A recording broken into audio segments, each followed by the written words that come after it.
And good morning, everybody. Thank you for tuning in to Good Things Utah on this Monday. It is October 6th. Hope you had a wonderful weekend. Nadia Crow sitting in with us on the show today. Good morning. Well, so happy to be here. If you watch our news at 4 o'clock, this is the girl, along with Brian Carlson.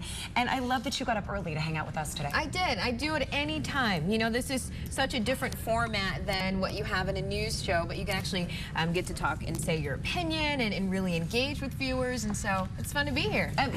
Can we start with news to make you feel right at home? Let's do it. Because, Glenn, there is breaking news. You just mentioned it in our little news cut-in right there. The Supreme Court declining to hear the appeals of the circuit court rulings against the state marriage bans. So that clears the way, and Glenn, correct me if I'm wrong, but this just coming in clears the way for couples to legally marry same-sex couples in Utah, Oklahoma, Virginia, Indiana, and Wisconsin. Yeah, I mean, in essence, what it's going to do is it's going to send everything back to that U.S. Circuit Court of Appeals. That's the court that made the original decision against Utah's Amendment 3. So it is assumed that they'll issue that mandate and send it back to the states to what would clear the way for same-sex marriage in Utah. And perhaps there are 5 states involved in this decision. Well, being called a surprising move that the Supreme Court just completely declined to hear these cases. Yeah, it seemed fast because we were all kind of waiting. Okay, they're getting ready to go back in session. Which case will they hear, if any? Right. Will it be Utah's case that's heard? You know, Kitchen versus Herbert, and now, yeah, they're just throwing it right back. And well, it's huge breaking news this morning because there are high emotions about this issue. There are. On both sides. But when I spoke with a legal expert about this right after the 10th Circuit Court of Appeals struck down Utah's ban on same-sex marriage, he said to expect this. Greg Skordas spoke with him. He said, I'm not going to be surprised if the Supreme Court comes back and says, you know, that we're not going to look at this case, because they usually look at cases when multiple courts have differing opinions. So you have one court that says yes, the next higher court says no. They go back and forth, and that's when the Supreme Court has the final say-so. You know, it's almost like in your house when kids are fighting back and forth, and then mom and dad come in and they figure it all out. They declare what's right, what's wrong. So this case just wasn't the same way. Plaintiffs in this case, by the way, this just coming down, so much happening this morning. We're going to hear from them live coming up at 9:30, their reaction to this. So we'll go through Good Things Utah this morning, but if there's anything else happening, we will let you know as soon as it does. Check out our website too. Go to goodforutah.com for all the very latest on this breaking news this morning. But let's jump in to good things. And I found this, and I want you to weigh in, Nadia. I forgot to bring Gina's phone out here. The new iPhone 6. Where are you putting it? How are you carrying that around? Can you slide it in your pocket? It doesn't go in your pocket. Can I just tell you how confused I am by this? Because for a while it felt like phones were getting smaller and smaller. Like you'd tease the old Zach Morris cell phone on Saved by the Bell, and they were getting smaller and smaller. But now the cool thing is like they're cycling back and getting bigger and bigger. So Gene designers are actually right now looking into new designs, pockets that will fit the iPhone 6, because I mean, my husband has his in his pocket. Yeah. The new one won't fit. Like you're carrying it, like there's a new leg contraption that you can kind of stick it on your jeans. Like a holster, because there's nowhere to put the phone. But is it going to make your rear end look a little bit bigger if the pockets are bigger? Is that just going to make everything look enlarged? I have one word for that, yes. Yeah. Yes. I mean, is that like a legitimate concern to have? I would think it should be a very, absolutely. Glenn, it's mom jeans times 10 in the back. Get that big phone back in there now. Okay, so while we're on the phone topic, new debate this morning over using them in the air. Okay, so enough air wars going on right now with the seat reclining, and should you discipline other people's children running up and down the plane? Now the question is, and airlines are still looking into this. This has been several months, or years in fact, that they've said, should that be allowed? Now some airlines are saying takeoff and landing. Some are looking into, should you be able to use your phone the entire flight? Wow. What would you think if the person next to you is on the phone? That's the thing, is I kind of feel like for years, I always will think this on a plane. I'm sure the technology is available right now. I am sure the reason they aren't letting it do it, I mean, that would be disruptive. And it's kind of nice, especially if you're someone traveling for business, to have that 2 hours that no one can reach you. You can focus on what you choose to focus on. Because it wouldn't just be like chatting with your Aunt Kathy. It would be like also their work calls and, oh, I've got to be on a conference call. Shh, that child has to be quiet over there. I mean, I don't know. But we're loud. We're loud. That's That's the issue. the thing. I don't want to hear that. I don't. It drives me crazy. Glenn's the same way in the newsroom. He wants it silent. I ask for silence, don't I, Silence, Nadia? Glenn. Glenn, I have this thing I do. If Reagan were here, she'd make fun of me right now if she's watching. I move my mouth toward the phone. You do. Does that help direct your voice? I don't even know I'm doing it, but I try to be quiet so my mouth goes toward the cell phone. Well, you're making an effort. That's appreciated. You don't want to see that sitting next to me. You don't want to see that for 2.5 hours on the way to Chicago. Congress doesn't want to see it. In fact, they just sent a letter to the FAA and the Federal Communications Commission. 77 Congress people said our concern is for safety and the potential for mid-air disputes. Oh, for sure. Someone next to you.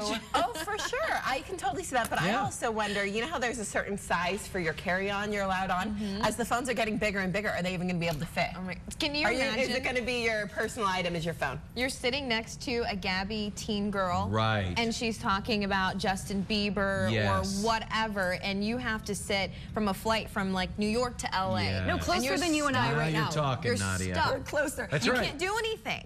Glenn, I'm with two people have sent this in. This person, his name is Everett. Are you smoking crack? I don't pay high airfares to sit for 5 hours next to someone talking on their phone. I'm with you, Everett. This person's from Chicago. I'm begging you, all capitals, please just don't put us through that. Yeah. So we'll see. We'll see what the That's decision is. encouraging. Weigh in on Facebook for us, everybody. Let us know what you think. Okay, you brought a little something to show our viewers. Well, okay, so I've been trying to be just a little bit healthier. And I figure if I drink more water, I can keep my fried foods, right? That makes sense. Evens out. Well, it's That dilutes just it. balances. Even there it Steve. is. Okay, so It does. It washes it away. it is. It's all good. So I'm trying to figure out how much water I should be drinking, and it's difficult because I didn't really drink a lot of water before I challenged myself. So there's this actual calculation. Now we've all heard of the 8x8 rule, right? So it's 8 glasses of, or it's 8 8-ounce glasses of water. But the real calculation is you're supposed to do it based on your weight. You're supposed to take your body weight times Wait, are you? 2/3, and that is the ounces. I need a lot of water. Is there math? Wow. need a lot I'm of going to be water. drinking Utah Lake. That's trouble. There'll be eating involved in that too. Glenn. Yeah, I'm going to have to eat You'll while I'm choose drinking. some of that. That's right. So that's the actual, so that 8x8 rule is really for people who are 100 pounds. So if you are over I 100 was in pounds, 6th grade. So my 8th grader. No, that's right. Okay. So that just tells you that we should all be probably drinking a lot more water. So I decided, okay, I'm going to do this. So I got, you know, just a bunch of water bottles. This is pretty wasteful, not a good idea. Okay. So then I thought, well, if I get fun water bottles, then I'll drink more water. Can I tell you Yeah, it's that? fun to drink now. Look at it. How much fun is that? Mine's out That at is my desk. fun. I should have brought it in because it's so bad that I'm all about, oh, I'll go work out if I have cute workout clothes. Yeah, exactly. I'll drink water if I have a cute water little bottle. cups. It really is Has telling that of me. worked for you? It hasn't. So then I decided to wouldn't get work for me. Oh, I'm thirsty just looking at those, Nadia. Well, and then I thought, you know what?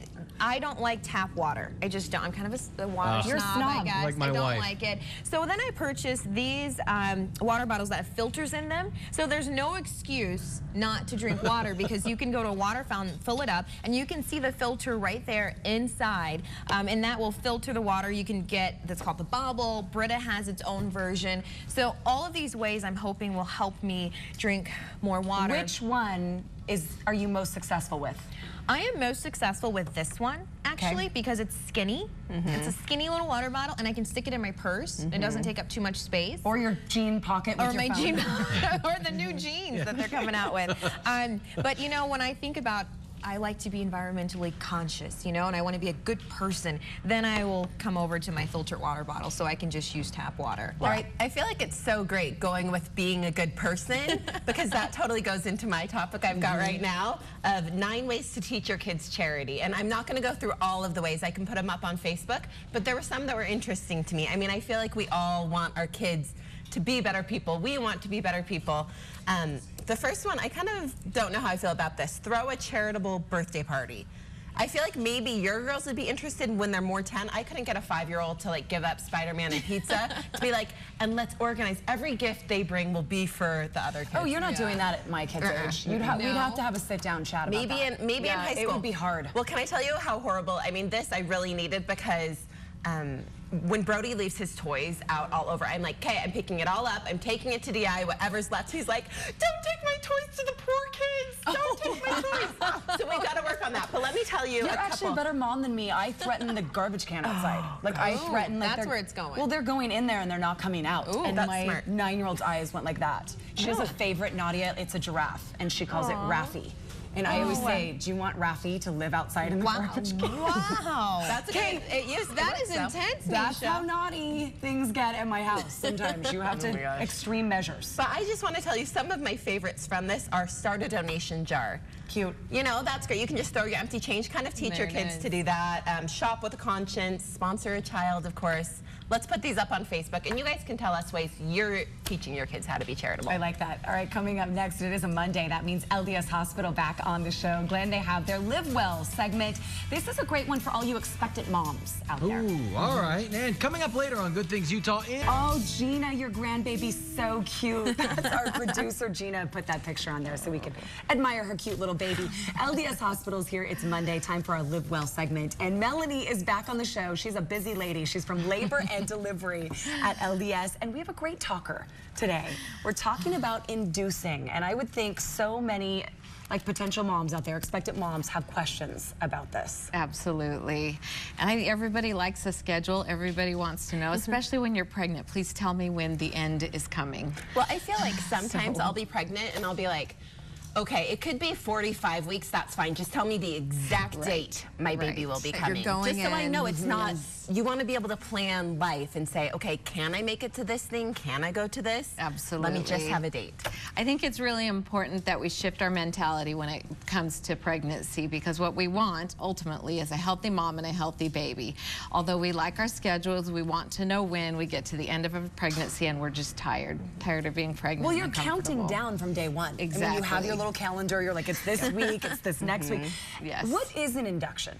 So an induction, there's two different types. One of them is a medical indicated induction, and that's if something's going amiss in the pregnancy. Maybe you have high blood pressure or the baby isn't growing appropriately. There's a reason that we need to get you delivered. So an induction would be something that we do medically to help that labor ensue. An elective induction that's more of the convenience one. For doctor convenience, patient convenience, we decide that we want to have the baby on a certain date. So we can have that date in mind and know there is an end date. So I might be the only lady at the table who has not given birth.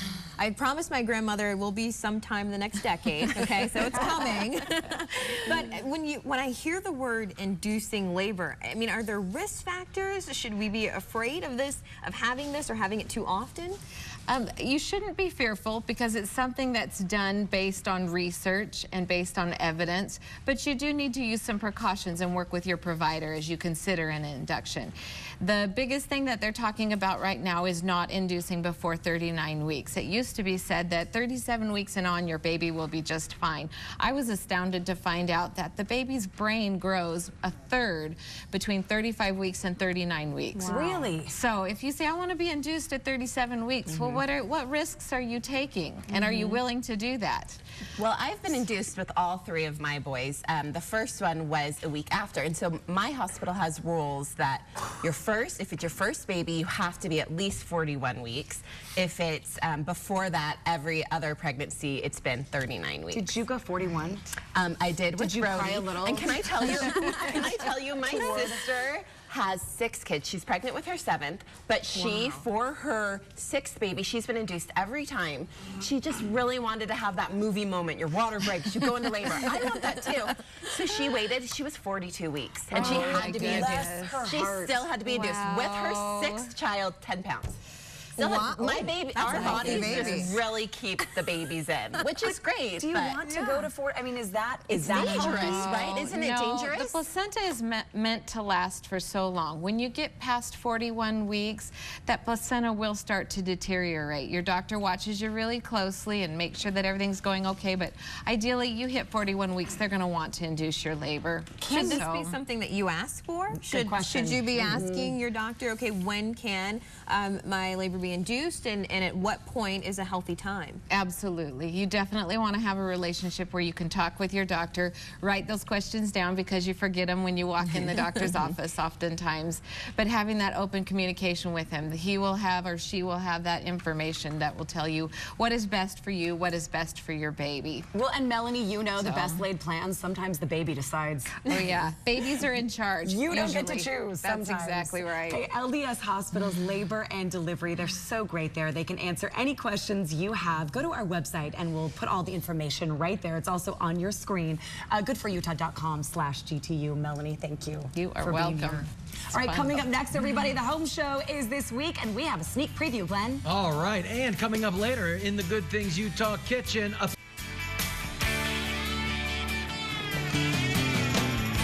All right, welcome back. Well, the Salt Lake Home Show is this weekend, so we're giving you a sneak peek of what you can see if you head out, and you might be able to meet Sarah Prisbury. Thanks for being here today. You're welcome. She's one of our bloggers, and you are so crafty. This is one of the table decorations, the tabletop decorations that you can see at the home show, and there's a competition going on to see which is best. Sarah, tell us about that competition.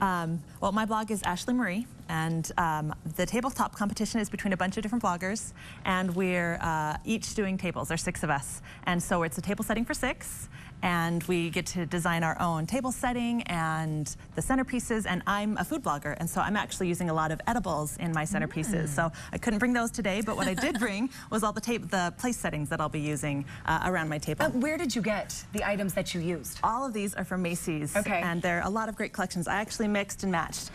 This great scalloped plate is actually a Martha Stewart, and this one with the wonderful florals and swirls is Lennox. So, is that okay to do when you're out shopping for dishes? Like a little bit of this and a little bit of that? You should have seen me. I was using one of their countertops and mix and matching all the plates, trying to come up with just the right thing to match my color scheme. I'm using a lot of fall colors, but I also bringing in pop of blue because that just kind of brightens it, and I didn't want to go with the traditionals, all oranges and browns. So. And Thanksgiving, I mean, fall, I love, this is my favorite season. I love Thanksgiving, but you want to spice it up a little bit. Can people get some really great ideas from you and from some of the other bloggers if they head out to the home show? Yes, we definitely try to keep things really fresh, and at the home show, I'm sure every single table is going to be crazy different. So I'm really excited to see what everybody else comes up with. Are we spilling your secrets? Like if other bloggers are watching, do you have to readjust? Nobody take my plates. Nobody, look, you went a little more formal. I did. I have 5 kids, and so my day-to-day plates and dishes are like the unbreakable, you know, you can't ruin. So for this, I had a lot of fun. Do you have plastic Target plates? Because that's what I have at my house, and maybe not for big holidays. Maybe, I mean, not for Thanksgiving. I use the unbreakable Corral at home on a day-to-day basis. I just can't stand the feel of plastic myself. So, would you recommend 2 different tables? You know, you have the adult table, and then you might have the kids table. Should you have different decorations on each table? I think it really depends on how many people you have coming, because if you have a large crowd, then yes, you definitely want to separate. But like when it's just my family doing Thanksgiving or other holidays, we like to be on all one table together. And I risk it and let the kids use the fancy plates, and it's fun for them, you know, once a year, twice a year. Who are you excited to see at the home show? Because there are some big names coming this weekend. You know, honestly, I have been so busy planning it and working on my Can I tell you? I don't know who's coming. Have you heard of the Beekman boys? Yes. I'm so excited. They are going to be at the home show. They're from the Cooking Channel, and the Renovate to Rent experts from HGTV are going to be there. So many different booths that you can go by and meet all these people that maybe you watch on TV all the time. And you're going to be there so people can meet you. Yes, definitely. And we'll see if you win that competition. We're rooting for you. We're a little biased. I vote for your hair. I want your hair and the table setting. Well, I'm pretty obvious, so I'm easy to find. The 2 combined are the best. Hey, that home show is coming up this weekend, everybody. Friday, Saturday, and Sunday at the Southtown Expo Center. For more information, you can go to saltlakehomeshow.com or go to our website and we'll link you. But so many people when you go, you can like check out all the schedule. But Hero Days coming up on Friday, free admission for all active and retired military and teachers, first responders. So many big fun things going on. So don't forget to check that out. So fun to have you. Thank you so much, Sarah, for being here. I give you a 10. Yes, I've got some great ideas. Up next, everybody, this is perfect to put pancakes on, right? With scary faces. IHOP is in the kitchen.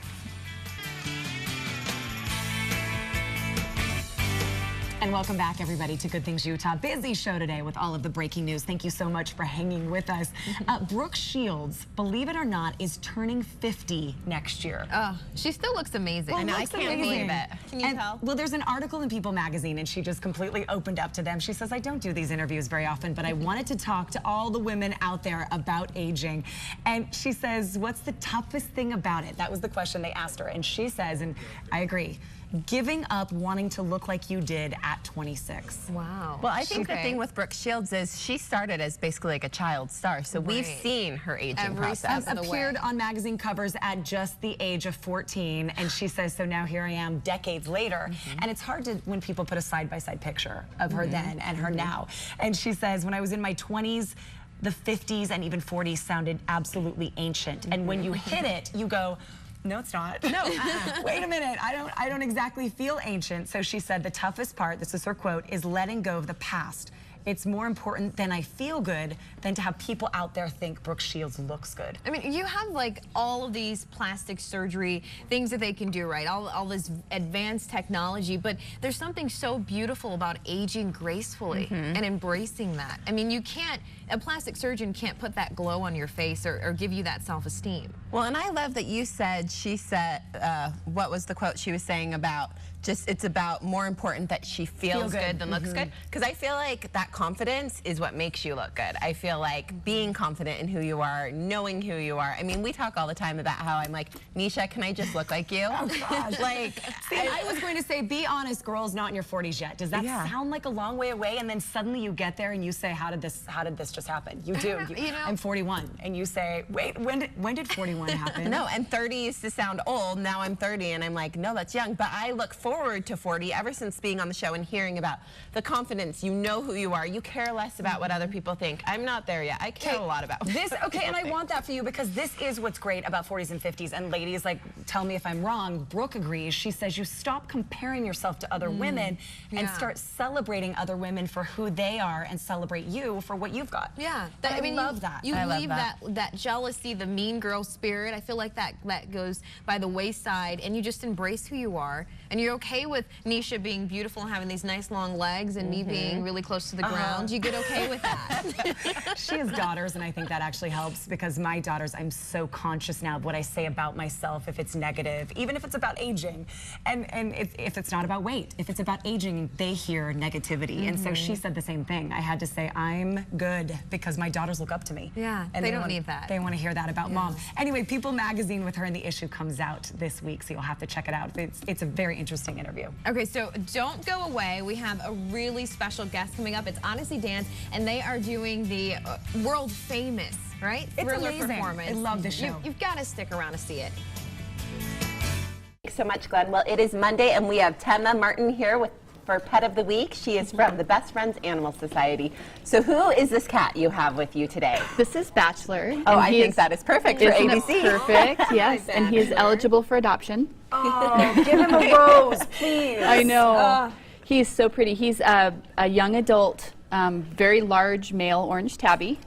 And Nisha's the one who always identifies the orange cat. I know, I love that color. And I I know. don't get very scientific with it. I just say orange cat. It is an orange cat. You need an orange cat for Halloween.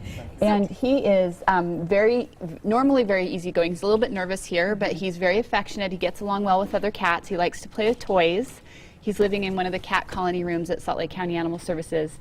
He has very pretty goldish green eyes, and he's just a sweetheart. He loves to be held, other than right at this moment. What would you say would be, who And would the be thriller. the perfect family to add Bachelor into their lives? You know, anyone who's going to keep him indoors, we recommend that cats stay indoors so they stay safe. But I think, since he gets along with other cats, you know, he'd do well anywhere. Keep him away from the scary people on Thriller. And I think that's why he's freaking out. There's a lot going on. Big event coming up. Yes, this Friday and Saturday is our NK Utah No Kill Utah Adoption Weekend. It is 12 to 7 on Friday, 10 to 7 on Saturday at the Fair Park, and this is our big event where we have shelters and rescue groups from all over the state, hundreds and hundreds of animals up for adoption. Head to Salt Lake County Animal Services too to get cute Bachelor. He's wiggling his tail right by you, Nadia. Loves So it. cute. Thank you for joining us for Good Things, everyone. We now join The View in Progress. We'll see you tomorrow.